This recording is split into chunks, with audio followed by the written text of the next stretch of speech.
going to EQ the room using a microphone pointing directly at speakers. The idea behind this is that we generate feedback and the frequencies that are feeding back we isolate using a graphic EQ.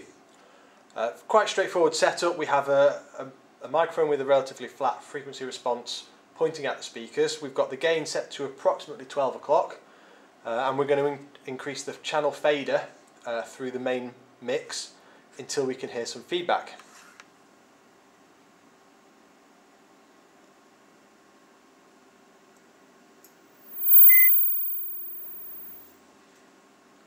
We've got two frequencies starting off, something very high, something very low. So I'm going to generate the feedback again. I'm going to try and find them on the graphic EQ. At the moment I'm only dealing with the left channel, so I'm only going to use channel 1 on the graphic.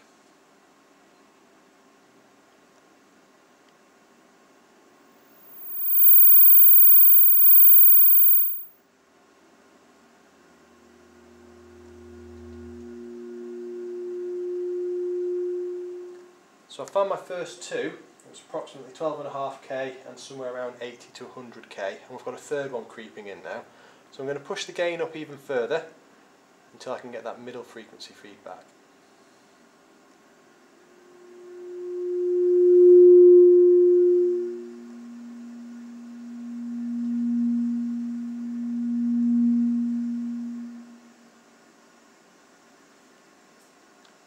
The idea behind this is that we keep increasing the channel volume until we isolate the first maybe 3 or 4 feeding back frequencies.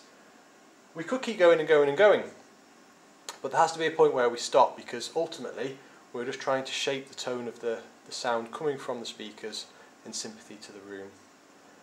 Once we are happy with the graphic EQ, we can bring our fader down and then we will play something through the mix to make sure that it sounds as it should and tweak accordingly.